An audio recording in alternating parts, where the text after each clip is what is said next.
In this video, I'll continue explaining how to use the Vector Affinity tool, Part 3. Let's get started. Number 16, Vector Flood Fill tool. This tool is used to fill an area with solid, gradient, hatch, or bitmap fills. To start using it, select the object, then activate the Vector Flood Fill tool. Choose a color and click on the object. Here, we can see that only one layer changes. Now, I'll show you how to start with a shape without a fill.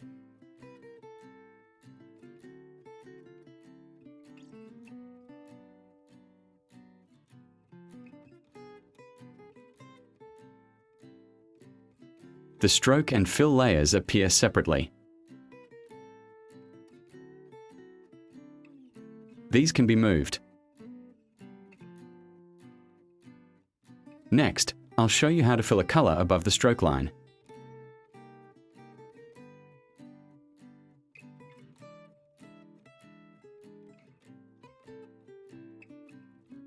Select all and activate the Vector Flood Fill tool. Choose a color and apply it to the object.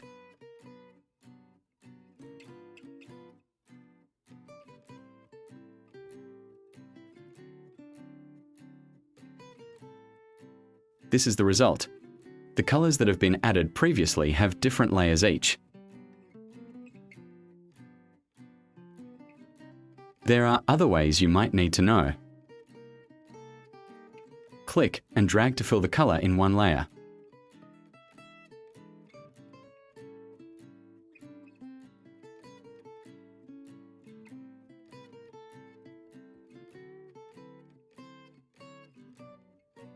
Next, we'll try a combination of inside insertion mode.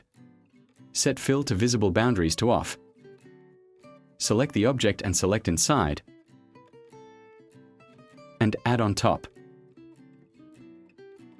Choose a color and apply it in the center. On the layer, we can see that the color you colored is inside one of the circles. And when this main object is moved, the objects inside it will follow. To delete it, open the sublayer and press Delete. Next, we'll try a combination of Inside and Smart Refill.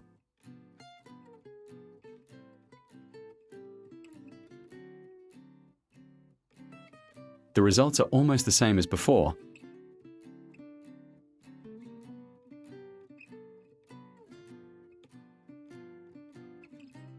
Next, we'll combine Inside and Knockout.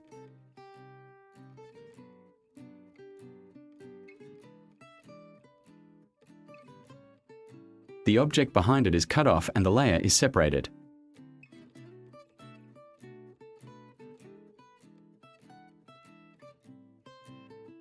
Double-click to select or delete this object.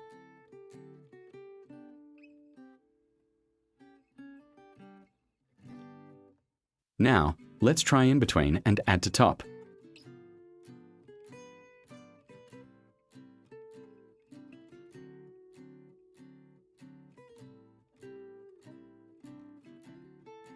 Here, the curve is on a separate layer. Next, we'll try In Between and Smart Refill. The results are also the same as before.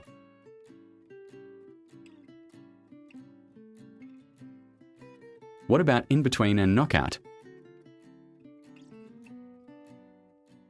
I don't understand this option. The objects become random and have to be rearranged.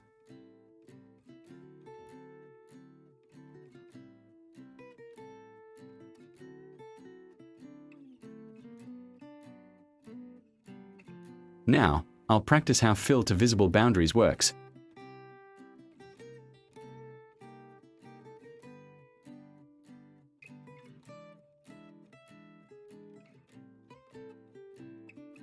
For the same color as this, the fill boundary line will appear on the edge. And here's the result.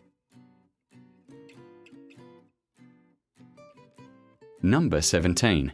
Vector Crop Tool. This tool is used to remove portions of an object non-destructively. For vector objects, make sure they're grouped. Activate the Vector Crop tool and adjust the borders.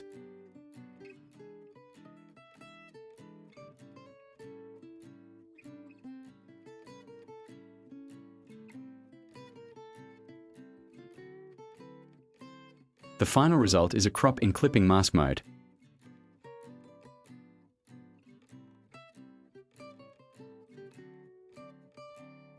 Let's try cropping a photo.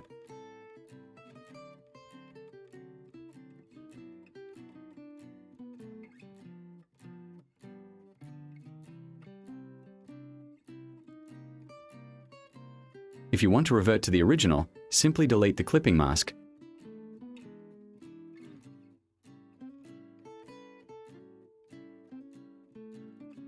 Number 18. Artboard tool. With this tool, you can add, move, and resize artboards within a document. Adding an artboard is also very easy.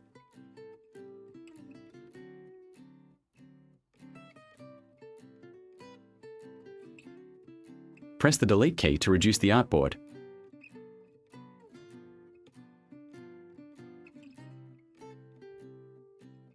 Drag one of the edges to resize. Or, you can adjust it through Transform.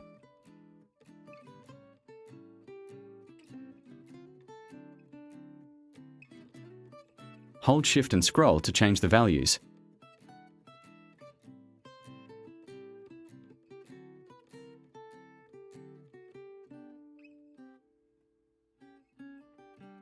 Number 19. Measure tool. This tool measures the distance between an object and a page element. For example, I'll create a simple shape.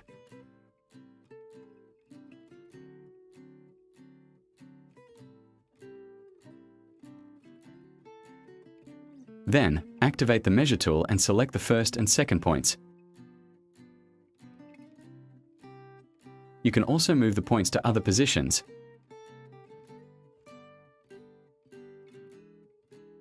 Number 20. Area tool. The Area tool lets you measure the area, total perimeter length, or specific segment lengths of an object when you tap on any selected object. To use it, simply click on the object, and its area will appear. That's all for part 3 of the Affinity Vector Tools explanation. I'll continue the rest in the next video. Thanks for watching. For your information, the voice you hear in this video was generated with ElevenLabs. It's one of the best AI voice tools available today. ElevenLabs is already used by thousands of creators around the world to make professional voiceovers quickly and easily. If you'd like to try it, I've put the link in the description.